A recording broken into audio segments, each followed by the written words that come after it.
Hi friends, ഇതാണ് filter. നമ്മൾ വെറും 2 ഇഞ്ച് പൈപ്പ് 1.5 ഇഞ്ച് പൈപ്പ് വെച്ചുണ്ടാക്കിയ ഫിൽറ്ററാണ് ഇത്. Reducer 2 reducer 2 ഇഞ്ചിക്ക് 1.25 reducer. ഇവിടെ MTA FTA ഒരു എൻഡ് ഗ്യാപ്പ് ഇട്ടാണ്ട് ഡോർ ഉണ്ടാക്കി. അതുപോലെ ഒരു നെറ്റ് വെച്ചാണ്ട് 1.5 ഇഞ്ച് പൈപ്പ് കട്ട് ചെയ്ത ടൈം ടബ്ബർ ബാൻഡ് ഇട്ട് ടൈറ്റ് ചെയ്തിരിക്കുകയാണ്.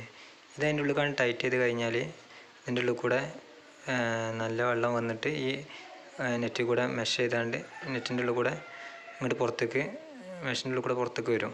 എന്നിട്ട് ആ വൈൻ്റെ ആയി കൂടെ റിട്ടേൺ വരും, ഔട്ട് കിട്ടും. അപ്പോൾ ചണ്ടിയും കാര്യങ്ങളൊക്കെ ഉണ്ടെങ്കിൽ അതിൽ ഇത് കൂടെ അങ്ങനെ വെള്ളം വരും, ഇത് കൂടെ അങ്ങനെ നെറ്റിൻ്റെ ഉള്ളിൽ കയറും, എന്നിട്ട് നെറ്റിൻ്റെ ഉള്ളിൽ നിന്ന് പുറത്തേക്ക് വരും, എന്നിട്ട് ആ വൈ കൂടാണ്ട് പുറത്തേക്ക് ചാടും. അങ്ങനെ നമ്മൾ ഉണ്ടാക്കിയിട്ടുണ്ട്. ചെറിയ ചണ്ടിയും കാര്യങ്ങളൊക്കെ ഉള്ള ടാങ്കൊക്കെ ആണെങ്കിൽ ഇത് ഉപകാരപ്പെടും. കുറഞ്ഞ പൈസ കൊണ്ട് നിങ്ങൾക്ക് വീട്ടിൽ ഉണ്ടാക്കിയെടുക്കാം. ഇതിൻ്റെ കൂടുതൽ ഡീറ്റെയിൽസുള്ള വീഡിയോ നമ്മുടെ ചാനലിൽ വരും. എല്ലാവരും ചാനലിൽ കയറി കാണുക. ബൈ.